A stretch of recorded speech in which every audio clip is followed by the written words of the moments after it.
Le petit livret, les vérités sur l'alcool, nonaladrogue.fr. But de ce livret.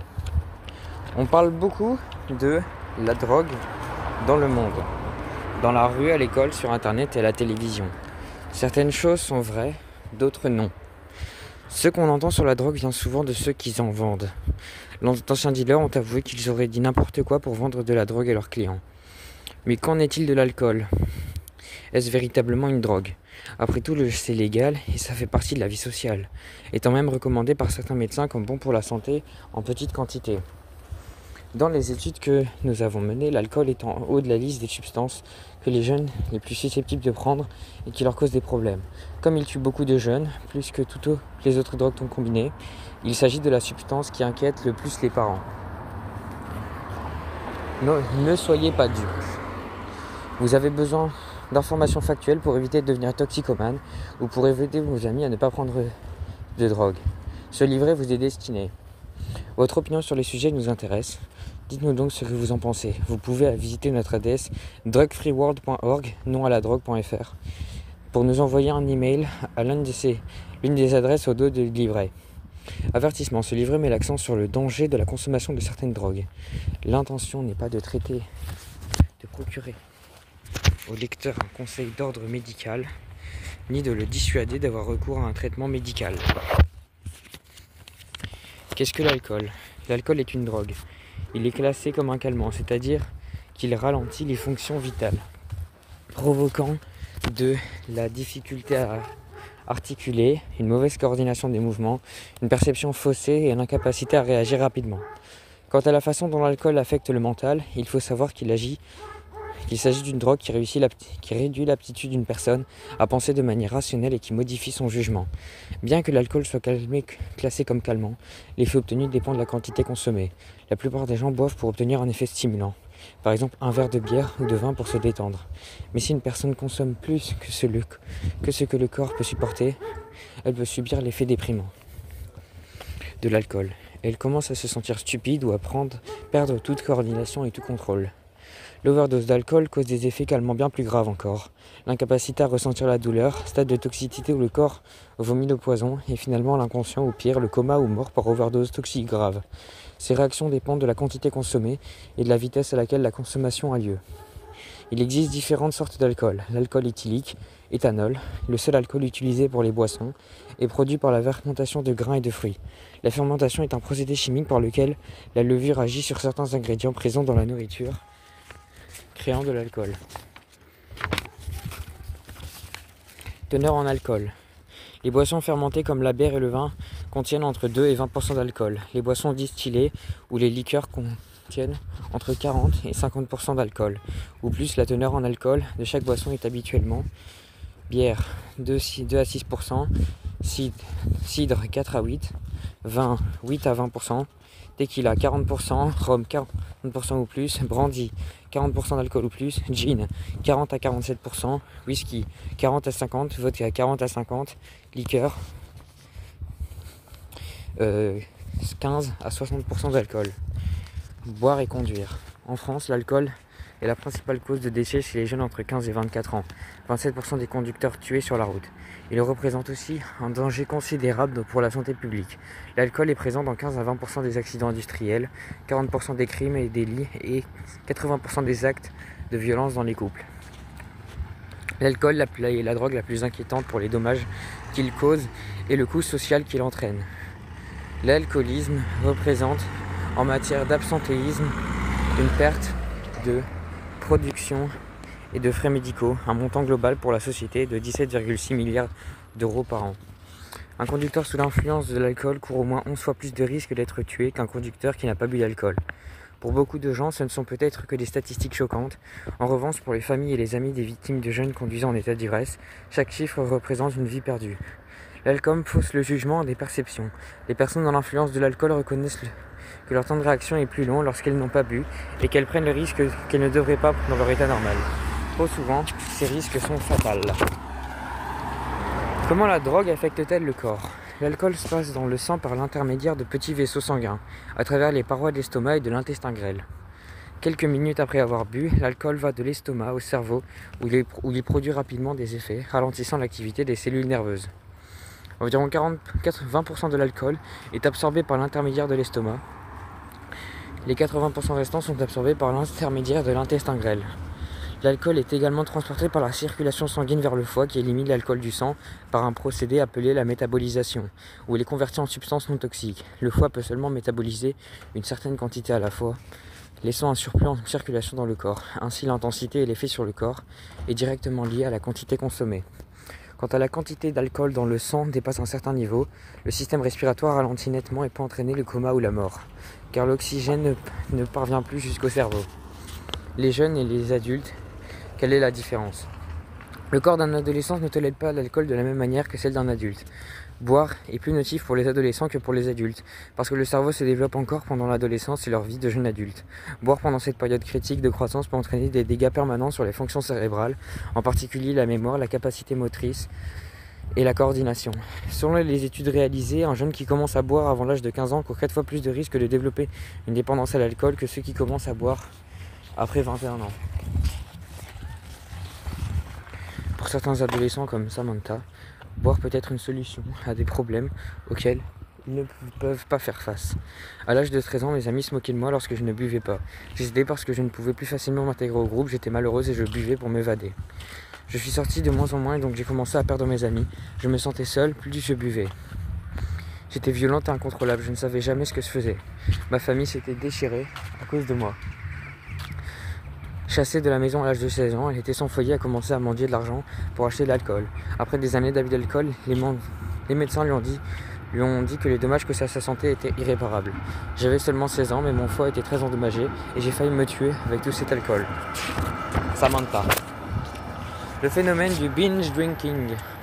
Le binge drinking ou biture express consiste à consommer une grande quantité d'alcool à la fois, comme 5 verres d'un coup ou plus pour un homme et 4 verres ou plus pour une femme.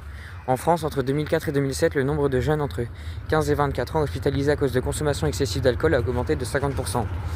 Je me saoule à chaque fois que j'en ai l'occasion et à vrai dire, je me fais honte. Mais je ne peux pas m'empêcher de boire. Si je bois trop ou si je bois certains alcools, de la peine à les respirer et mon corps se couvre de marbrures. Mais je continue quand même à boire jusqu'à ce que ce soit si épuisé que je m'endors. Je pense ne pas être assez fort pour arrêter son comportement stupide. Alan. À l'âge de 21 ans, j'étais déjà piégé par la boisson. Mes plus grandes préoccupations étaient de boire et le reste venait au deuxième plan. Je me suis finalement rendu compte que quand j'avais rien à boire, j'avais tendance à paniquer et je commençais à trembler. Si je n'avais pas d'alcool, je me mettais à trembler et à respirer et à transpirer. Je ne pouvais pas rester plus de quelques heures sans boire. Cette année, je suis allé au travail ivre. J'ai perdu la connaissance en boîte et dans les bars et je ne me suis pas rappelé comment j'étais censé rentrer chez moi. J'ai honte d'avouer que j'ai couché avec un type sans même me rappeler d'être rentré chez moi et avec lui jusqu'à ce qu'on se croise le lendemain.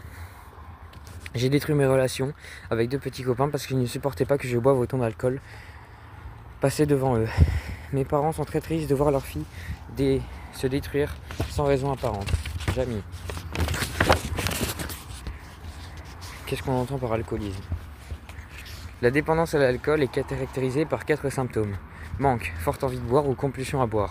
Perte de contrôle, incapacité à s'arrêter de boire chaque fois que l'occasion se présente. Dépendance physique. Des symptômes de manque tels que la nausée, de sueur, des tremblements, de l'anxiété se produisent lorsque la consommation d'alcool s'arrête. Une dépendance sérieuse peut mener à des symptômes qui mettent réellement la vie en danger, comme des convulsions qui peuvent surgir 8 à 12 heures. Après le dernier verre, le delirium tremens commence 3 ou 4 jours plus tard. À ce moment-là, la personne sera extrêmement agitée, tremblera, aura des hallucinations et perdra complètement le sens de la réalité. Accoutumance, besoin de boire de plus en plus et pour l'euphorie que cela crée. Quelqu'un qui devient alcoolique dira souvent qu'il peut s'arrêter quand il le décide. Il ne décide pas malheureusement de le faire. L'alcoolisme n'a pas de fin. C'est une progression, une longue route vers la détérioration au cours de laquelle tout va de plus en plus mal. Quand j'ai voulu arrêter de boire, je me suis rendu compte que l'alcool avait pris le dessus et que je ne pouvais plus m'arrêter. Je tremblais comme si j'allais me casser. Je m'étais à transpirer, je n'arrivais pas à penser, à moins de prendre un autre verre. Je ne pouvais pas m'en passer. Les 8 années suivantes, j'ai passé mon temps entre les centres de désintoxication et les hôpitaux, essayant de comprendre ce qui m'arrivait et pourquoi je n'arrivais pas à m'arrêter. C'était le pire de tous les cauchemars. Jean. Statistiques internationales. En France, l'alcool est responsable de 55,9% des décès lors d'accidents de la route. Les jeunes qui boivent courent 7,5 fois plus de risques de consommer d'autres drogues et 50 fois plus de risques de consommer de la cocaïne que les jeunes qui ne boivent pas. Une étude faite sur 12 grands alcooliques a révélé que 32% d'entre eux consommaient également de la drogue. Sur les 3,9 millions d'Américains qui ont été traités pour abus de substance en 2005, 2,5 millions ont été traités pour alcoolisme. En 2007, les accidents de la route dus à l'alcool sont faits 12 298 morts. Cela représente 3 fois le nombre de soldats américains morts au combat pendant les 6 premières années de la guerre en Irak. L'alcool tue 45 000 Français chaque année. Les jeunes de 18 à 24 ans sont particulièrement vulnérables. En 2007, 32% des jeunes de 18 à 25 ans impliquent dans un accident mortel conduisant en état d'ébriété. En Suisse, 850 garçons et 460 filles ont été hospitalisés pour abus d'alcool en 2005. En 2006, presque 10% des étudiants suisses buvaient des alcopop, boissons alcoolisées faites pour ressembler au soda. Une étude du ministère de la Justice américain a révélé que 40% des crimes violents étaient commis sous l'influence d'alcool. En 2005 et 2006, il y a eu 187 640 hospitalisations liées à l'alcool en Angleterre. En 2005, il y a eu en Angleterre 6 570 décès liés directement à l'alcool. En 2006, les décès liés à l'alcool dans ce pays se sont élevés à 1758, soit une augmentation de 33%. Selon une étude, sur les 490 millions d'habitants de l'Union européenne, plus de 23 millions sont dépendants de l'alcool. En Europe, l'alcool contribue quasiment à 1 cas sur 10 de maladies et de décès prématurés chaque année. Selon une enquête canadienne sur la toxicomanie, 89,8% des jeunes au Québec disent avoir bu de l'alcool chaque année. 39% des décès sur la route en 2005 étaient dus à l'alcool. 40% des crimes violents sont commis sous l'influence d'alcool. Effet à court terme. Selon la quantité consommée et la condition physique de la personne, l'alcool peut causer problèmes d'élocution, engourdissement, vomissement, diarrhée, maux d'estomac, maux de tête, difficultés respiratoires, vision ouïe déformée, jugement altéré, perception de la coordination diminuée, inconscience, anémie, perte de globules rouges, coma, blackout, trou de mémoire où la personne ne peut pas se rappeler des événements qui se sont produits pendant qu'elle était sous l'influence de l'alcool. Effet à long terme. L'abus d'alcool lors de soirées et de fêtes est une consommation importante prolongée peut entraîner différents problèmes de santé, tels que blessures provenant d'accidents de voiture, de chutes, de brûlures, de noyades, blessures provoquées par des armes à feu, des agressions sexuelles et des violences familiales. Augmentation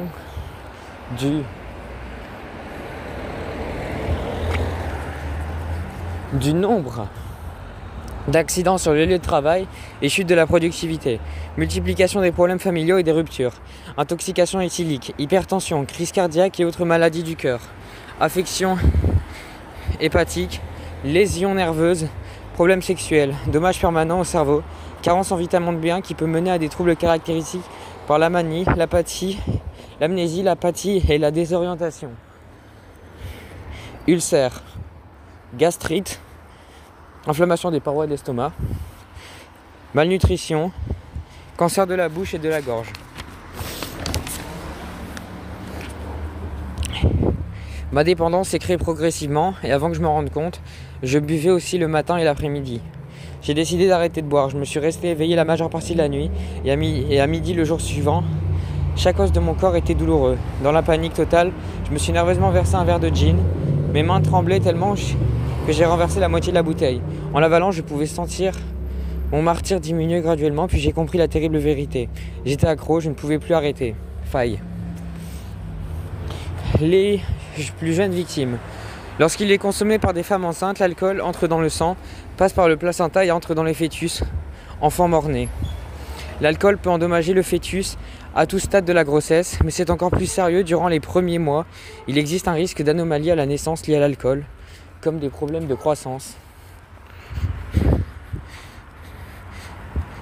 une difformité faciale et des dommages au cerveau et du système nerveux. Une série de tragédies. Au cours des dernières décennies, de nombreux artistes talentueux, musiciens et écrivains sont morts à cause de l'alcool. Pour n'en nommer quelques-uns. John Bonham, 1848-1980. Abus d'alcool a provoqué la mort tragique du batteur John Bonzo Bonham du groupe Led Zeppelin, bien connu pour son solo Moby Dick. Alors qu'il rendait à répétition au vu de la prochaine tournée, on l'a retrouvé mort, étouffé par son vomi, après avoir absorbé 40 verres de vodka. Steve Clark, 1960-1991. Guitariste de Def Leppard, gros buveur, il est mort dans sa maison de Londres d'une combinaison mortelle d'alcool et de drogue. Michael Clark, 1946-1993. Musicien américain, batteur des Byrds. Après avoir bu beaucoup d'alcool pendant 30 ans, il meurt d'une cirrhose du foie. Brian Connolly, 1945-1997.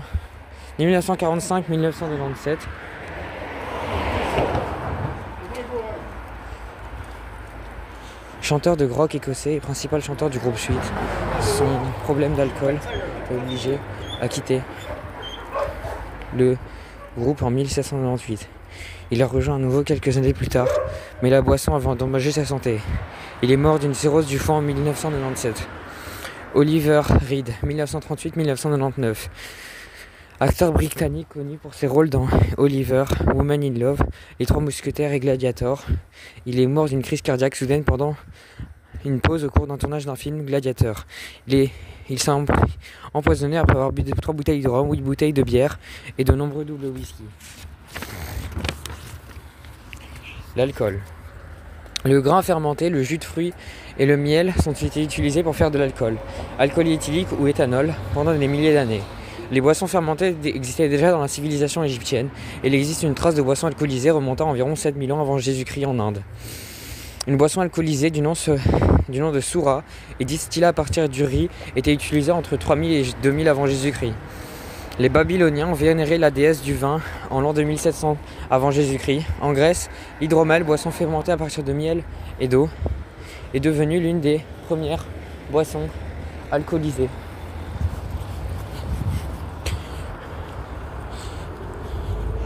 Populaire. La littérature grecque regorge d'avertissements contre tout excès de boisson. Plusieurs civilisations primitives d'Amérique avaient fabriqué des boissons alcoolisées. Durant la période précolombienne, toute une variété de boissons fermentées dans la région des Andes en Amérique du Sud ont été créées à partir de maïs, de raisins et de pommes, ont pris le nom de chicha. Au XVIe siècle, l'alcool, appelé spiritueux, a été utilisé en grande partie à des fins médicales. Au début du XVIIIe siècle, le Parlement britannique a passé une loi encourageant l'utilisation du grain pour distiller les spiritueux. Les spiritueux bon marché ont inondé le marché et ont atteint leur apogée au milieu du XVIIIe siècle. En Grande-Bretagne, la consommation de gin avait atteint 80 millions de litres et l'alcoolisme était largement répandu. Le XIXe siècle a apporté un changement d'attitude vis-à-vis d'alcool. Un mouvement vit le jour demandant plus de sobriété à l'usage modéré de l'alcool, puis finit par exiger sa prohibition totale. En 1920, les USA ont voté une loi interdisant la fabrication, la vente, l'importation et l'exportation des boissons alcoolisées. Le commerce illégal d'alcool explosa et en 1933, l'interdiction d'alcool était levée. Aujourd'hui, 15 millions d'Américains ont souffert d'alcoolisme et 40% de tous sont décédés par accident de voiture aux USA sont liés à une consommation d'alcool. Précolombienne, avant l'arrivée de Christophe Colomb en Amérique en 1492. Boisson fermentée datant du début de la civilisation égyptienne. Ah, du coup, l'alcool en quelques mots. C'était ça le truc.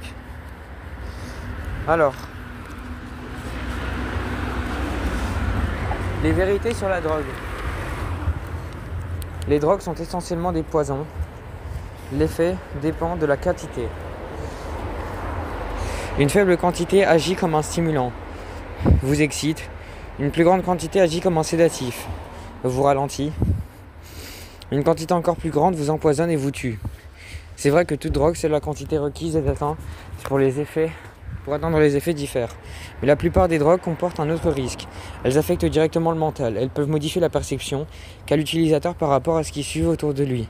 Par la suite, ces actions de la personne peuvent s'arrêter bizarres, irrationnelles, inappropriées, voire destructrices. Les drogues bloquent toutes les sensations désirables ou non. Ainsi, tout en apportant une aide à court terme en soulageant la douleur, elles effacent également toute capacité de vivacité en troublant la pensée. Les médicaments sont des drogues conçues pour accélérer, ralentir ou modifier, d'une façon ou l'autre, la manière dont votre corps fonctionne. Pour tenter d'améliorer son fonctionnement, ils sont parfois nécessaires, mais cela reste des drogues. Ils agissent en tant que stimulants ou sédatifs. En prendre trop peut vous tuer. Ainsi, n'utilisez pas ces médicaments Si vous n'utilisez pas ces médicaments selon la prescription, ils peuvent s'avérer aussi dangereux que des drogues illégales. La solution est de s'informer, de ne jamais commencer à prendre de la drogue. Pourquoi les gens prennent-ils de la drogue ? Les gens prennent de la drogue parce qu'ils veulent changer quelque chose dans leur vie. Dans quelques-unes des raisons données par les jeunes. Pour se sentir dans le coup, pour s'évader ou se relasser par ennui, pour se sentir adulte, pour se rebeller, pour faire une expérience. Il semble que la drogue est une solution, mais en fin de compte, elle devient un problème. Aussi difficile que cela puisse être de faire face à ces problèmes, les conséquences de la consommation de drogue sont toujours pires que le problème qu'on essaie de résoudre en en prenant. La solution est de s'informer et de ne jamais commencer à prendre de drogue. Source. Des millions de livrets comme celui-ci ont été distribués dans le monde en 22 langues.